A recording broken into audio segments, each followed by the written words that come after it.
Hello दोस्तों, MT Hindi story में आप सभी का स्वागत है। आज हम एक मज़ेदार कहानी अगैरा वगैरह सुनेंगे। एक बार की बात है, किसी गांव में जगत नाम का एक पंडित रहता था जो दोनों आंखों से अंधा था, जो गांव के बाहर एक झोपड़ी में रहता था। एक दिन उस गांव में एक सेठ के घर रसोई का आयोजन किया गया, जिसमें आसपास के गाँव के कई पंडितों को भोजन का निमंत्रण दिया गया। और इसी प्रकार गाँव के बाहर रहने वाली उस पंडित को भी भोजन का निमंत्रण देने के लिए सेठ ने अपने नौकर को भेजा। जब नौकर सेठ के घर पहुंचा तो उसने पंडित को आवाज़ लगाई, तो पंडित घर से बाहर आकर बोला, कौन है भाई। नौकर ने अपना परिचय दिया और कहा कि गांव में सेठ के घर एक बड़ी रसोई का आयोजन किया जा रहा है और जिसमें आपको भी भोजन का निमंत्रण भेजा है सेठ जी ने। पंडित, अच्छा, फिर तो मैं ज़रूर आऊँगा वहाँ।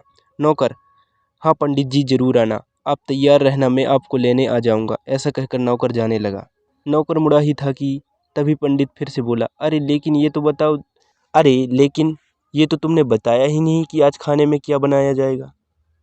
नौकर रुक कर बोला, पंडित जी, गांव के सेठ जी का प्रोग्राम है, कोई छोटा मोटा आयोजन थोड़ी ना है, आप चिंता ना करें, सब कुछ बनाया जाएगा खाने में। पंडित, अरे मैंने तो बस ऐसे ही पूछ लिया था। नौकर, आप चिंता ना करें, वहाँ सब कुछ मिलेगा खाने में, हलवा पूरी, सेव, नमकीन, मिठाई, बर्फ़ी वगैरह वगैरह। पंडित, हाँ हाँ, मुझे मालूम था कि ऐसा ही कुछ होगा, मैं वहाँ पहले भी खा चुका हूँ।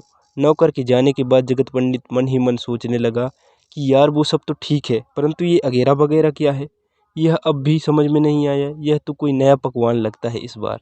अगर ऐसा है तब तो ज़रूर जाऊंगा इस बार, देखूँ तो सही कैसा लगता है अगैरा वगैरह। शाम होने पर सेठ का नौकर पंडित को खाने पर ले आया और पंडित को एक पंगत में बैठा दिया। पंडित की जिज्ञासा अब और ज़्यादा बढ़ने लगी कि आज तो मज़ा आ जाएगा नया पकवान अगैरा वगैरह खाकर। पंडित ये सब सोच ही रहा था कि तभी दोनों पत्थर लग गए और भोजन परोसने जाने लगा। अब पंडित की स्वादेंद्रियां जाग उठी।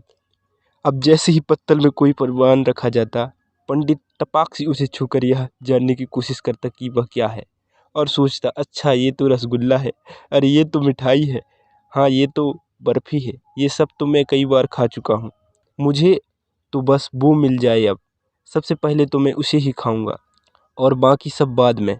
धीरे धीरे पत्तल भरती गई और पंडित इसी तरह सभी पकवानों को उत्सुकता से जांचता रहा, परंतु उसे अभी भी इंतजार था उस अनजान और मायावी चीज़ का, जिसके लिए वो आज पूरे दिन भर नमक का पानी पीकर अपनी भूख को बढ़ाता रहा।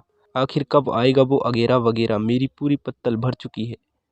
अब तो पंडित मन ही मन सोचता हुआ तभी किसी की आवाज़ आई कि भोजन शुरू किया जाए। तभी, अरे ये क्या है, अभी तो वो कब लाओगे। पंडित जोर जोर से बुदबुदाने लगा, अरे कहीं ऐसा तो नहीं कि किसी ने जल्दबाजी में रख दिया हो इधर उधर। पंडित अपने दोनों हाथों से उसे ढूंढने लगा। तभी उसने पत्तल के बाहर एक गोल गोल चीज़, गोल पत्थर को छुआ तो मन थोड़ा शांत हुआ। हाँ यही होगा शायद, और कितने मूर्ख लोग हैं, खाने की चीज़ को भी ऐसे ही रख देते हैं। अब पंडित उस गोल चीज़ को पाकर बहुत खुश था। तभी उसने सोचा कि सब व्यंजन तो बाद में खाऊंगा, पहले इसका स्वाद ले लिया जाए कि कैसा लगता है और कैसा स्वाद है इसका। तभी पंडित ने उस अद्भुत चीज़ को उठाया और जैसे ही मुंह में दबाया, अरे ये क्या है, इतना भारी और कठोर।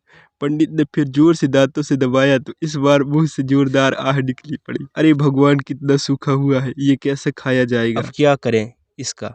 तभी पंडित को एक उपाय सूझा, लगता है इसे फोड़ना पड़ेगा, हो सकता है इसके अंदर कोई गुठली जैसी आइटम्स निकले। तभी पंडित को लगा कि सामने कोई दीवार है और शायद उससे टकराने पर उसका वो अगैरा वगैरह फूट जाए। और तभी उसने आव देखा न ताव और सामने दीवार समझकर दे मारा जोर से कि तभी सामने से किसी के जोर से चिल्लाने की आवाज़ आई, फूट गया रे मेरा तो। सामने पंगत में बैठा हुआ आदमी दर्द से चिल्ला उठा, क्योंकि पत्थर की जोरदार चोट से उसका सर फूट गया था। तभी पंडित गुस्से में बोला, ओए खाना मत, ये मेरा आइटम से, फूट गया तो ला वापस दे। तभी पंडित गुस्से में बोला, ओए खाना मत, ये मेरा आइटम है, फूट गया तो ला वापस दे दे मुझे। पंडित को लगा कि उसका अगैरा वगैरह फूट गया है। तभी सामने वाला आदमी भयंकर गुस्से में होकर बोला, हाँ जरूर, रुको महाराज, अभी देता हूँ आपको।